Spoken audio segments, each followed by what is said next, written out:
Deep in the woods of Alabama, hidden by decades of overgrowth and silence, sits an old wooden cabin. Once, when the door creaked open for the first time in decades, the air that escaped felt heavy, like the sigh of a man who had carried too many secrets for too long. Past, the memories that haunted him until his final days. But recently, a small team of historians and family representatives, they found an old rocking chair still swaying slightly, as if someone had just left moments ago. On a small table beside it sat a half-empty bottle of whiskey, over half a century. What they discovered inside left everyone speechless. The air was thick with dust and heartbreak. As if the room itself had been frozen, he wrote about the pain of fame, the betrayal of friends, and the burden of being the hillbilly Shakespeare. He confessed to feeling empty, saying that no stage owned by country music legend Hank Williams. For years, it was locked, forgotten by time, and untouched by human hands, forever torn between affection and resentment. Deeper inside, a trap door led to a crawl space where more artifacts were found. An old suitcase filled with notebooks. A pocket watch stopped at 5:30 that filled the cabin with eerie emotion. It was said that this was the guitar Hank had used during his final writing session. Locals whispered that it was cursed, that inside were the ghosts of Hank's past, illuminating dust that danced like ghosts. The crew moved slowly, aware that they weren't just entering a house.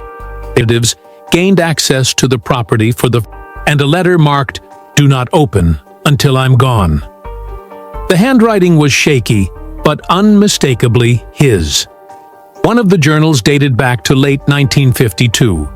Behind the desk, a faded photograph was pinned to the wall, a picture of Audrey Williams, his first wife. Her face was half torn, as if ripped in anger. Next to it was a Bible, open to Psalms 102. "Hear my prayer, O Lord, and let my cry come unto thee." The pages were stained with what looked like tears. "But when the lights go out, I'm just a lonely boy from Montgomery trying to find his way home." The journal also detailed his failing health. In the corner, a dusty guitar leaned against the wall. When one of the men gently strummed a single string, it released a lonely, trembling note, yet taped back together with care.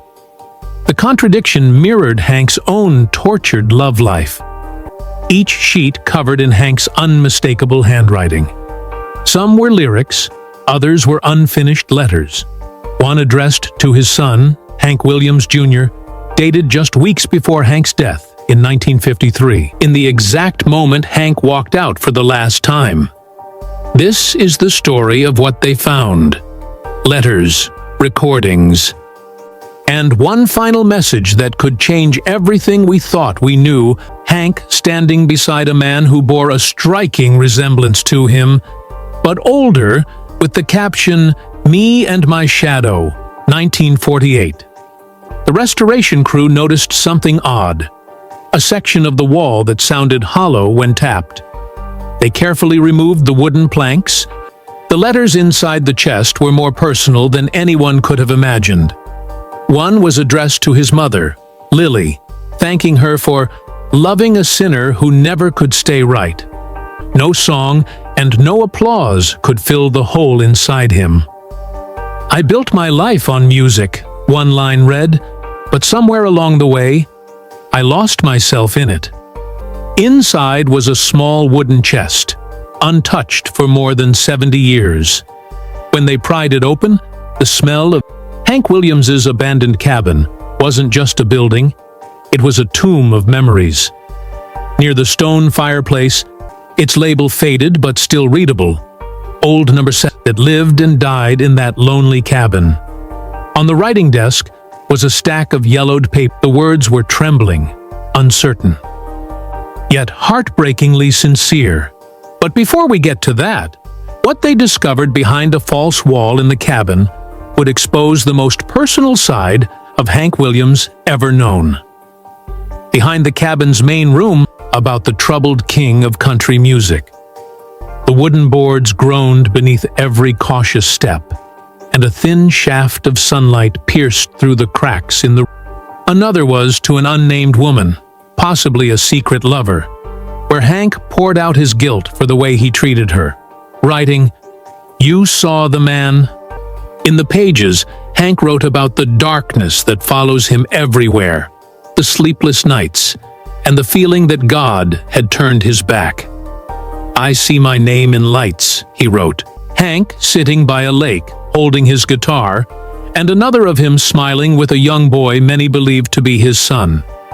But there was one photo that puzzled everyone. The lid creaked open to reveal layers of carefully folded possessions, each one telling a piece of Hank's story that no biography had ever captured. The top layer held a neatly folded stage outfit, a white nudie-style suit with embroidered notes on the cuffs, and about Hank Williams's last days. The trunk beneath Hank Williams's bed was unlike anything else in the cabin. Its metal corners were rusted, the leather cracked, and on the lid, faintly scratched with a penknife, were the words, "Sing Me Home."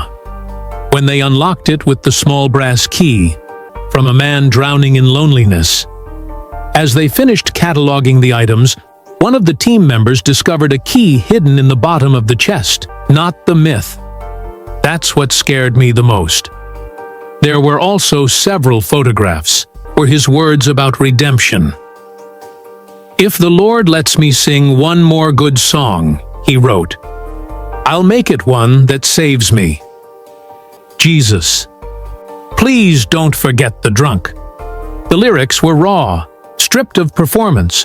Every song he wrote, "I'm so lonesome I could cry," "Your Cheatin' Heart," "Cold, Cold Heart," sounded less like hits now, and more like cries for help, his back pain, his reliance on painkillers, and the heartaches that drove him deeper into the bottle.